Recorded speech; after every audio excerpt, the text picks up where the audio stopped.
Hello friends, मेरा नाम है Richa Kumar. I am an astrologer. Welcome to my channel एस्ट्रोनीति। देखिए, अक्सर पेरेंट्स की शिकायत रहती है कि मेरे बच्चे को पढ़ाई में इंटरेस्ट ही नहीं है, पढ़ाई में उसका मन ही नहीं लगता है ना? तो इसी एक टॉपिक को लेके आज मैं कुछ डिस्कस करूंगी कि क्या कारण है कि बच्चे का पढ़ाई में मन नहीं लग रहा है और उसके उपाय क्या है।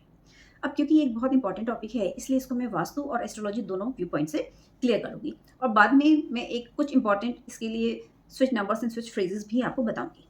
ठीक है, तो चलिए स्टार्ट करते हैं। अगर पढ़ाई में बहुत ज़्यादा डिस्ट्रैक्शन है तो हो सकता है किसी न किसी एंगल से बच्चे का राहु खराब हो रहा होगा। मे बी पॉसिबल कि आपने घर का राहु ही खराब कर लिया होगा, या बच्चे की जन्म पत्री में उसकी महादशा अंतरदशा राहु की आई होगी, या फिर हो सकता है कि बच्चे की पत्री में उसके पढ़ाई वाले घर से किसी न किसी तरह राहु का कनेक्शन हो रहा होगा। तो चलिए घर के वास्तु से ही स्टार्ट करते हैं। अक्सर मदर्स मुझसे ये पूछती हैं कि बच्चों को ऐसी कौन सी जगह पढ़ने के लिए बैठाएं जहां वो टिक के पढ़ाई करे, उसका मन लगे। जो एक बेस्ट डायरेक्शन है जहाँ जो बच्चे की पढ़ाई में बहुत हेल्प करने वाली है, वो है वेस्ट साउथ वेस्ट डायरेक्शन।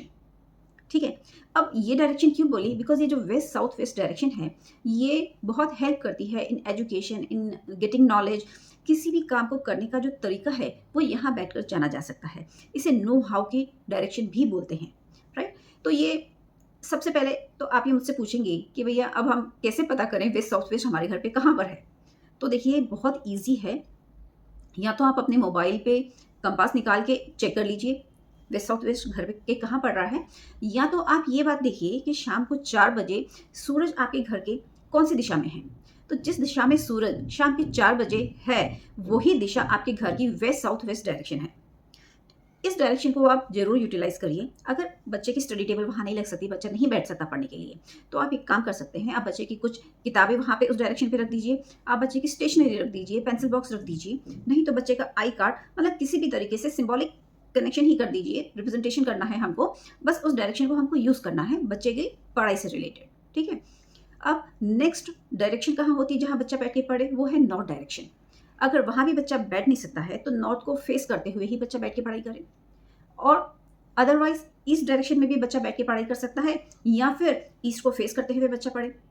ठीक है, अब एक और बहुत जरूरी बात, आपके घर का आप चेक कर लीजिए नॉर्थ ईस्ट जो दिशा है, जैसी स्थिति आपके घर के नॉर्थ ईस्ट की होगी ना, वैसी ही स्थिति आपके बच्चे की पढ़ाई की भी होगी। ठीक है, अब नॉर्थ ईस्ट दिशा इतनी इंपॉर्टेंट है। यहाँ से हमें क्या मिलता है? ये हमें देती है focus, concentration and clarity of mind. तो इस दिशा में किचन टॉयलेट क्लटर बिल्कुल नहीं होना चाहिए, और यहाँ पे आप रेड एंड येलो कलर भी अवॉइड करेंगे, राइट? तो ये तो एक वास्तु का एस्पेक्ट हमने देखा। अब हम चलते हैं थोड़ा एस्ट्रोलॉजी की तरफ में। अब देखिए, मैं आपको ये बताती हूँ कि बच्चे की जन्म पत्री को बिना देखे हम उसके राहु को कैसे ठीक करें। तो दिस इज वेरी सिंपल। देखिए, सबसे पहले तो आप एक काम करिए कि कुछ मोर पंख होते हैं ना, आप वो लेके आइए, और बच्चे का जो पढ़ाई वाला रूम है वहाँ पे कुछ मोर पंख आप रख दीजिए। बंचेस भी बने हुए मिलते हैं, कैसे भी रखिए, लटकाइए रखिए, आप मोर पंख रख दीजिए। उससे क्या होता है, वो रूम की वाइब्रेशंस हाई हो जाती हैं। ठीक है, उसकी एनर्जी हाई हो जाएगी रूम की।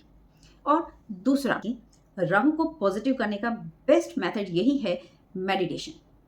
बच्चा मॉर्निंग में 10-15 मिनट ज़रूर मेडिटेशन करे, या तो लंबी गहरी सांसें ही ले, प्राणायाम करें, कुछ भी करें, ज़रूर करें। अब मैं बार बार राहु को पॉजिटिव करने के लिए क्यों बोल रही हूँ? पॉजिटिव राहु हमें क्या देते हैं? वो हमें हेल्प करते हैं in understanding the things properly and quickly. ठीक है, राहु क्या करते हैं? हमें चीज़ें याद कराते हैं बच्चे को, ऐसे फ्लैश के जैसे। ऐसे बहुत देर तक रिकॉल करने के लिए हमें दिमाग पे जोर नहीं डालना पड़ता, ऐसे फ्लैश के जैसे हमें चीज़ें याद आती रहती हैं। तो वो काम करते हैं राहु देव। ठीक है, दूसरा, अगर आपके लिए राहु पॉजिटिव है तो आपका बच्चा जो है वो हार्ड वर्क नहीं करेगा, वो स्मार्ट वर्क करेगा।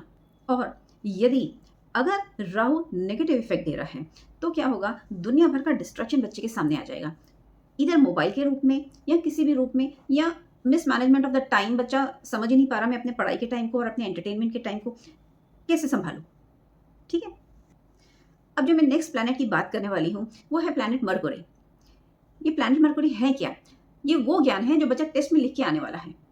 ठीक है, मरकुरी क्या है? वो हमारी लॉजिकल थिंकिंग है, हमारी जो ब्रेन की प्रोसेसिंग पावर है, स्टोरेज कैपेसिटी जो हमारे ब्रेन में होती है, वो मरकुरी ही सब संभालते हैं, हमें देते हैं।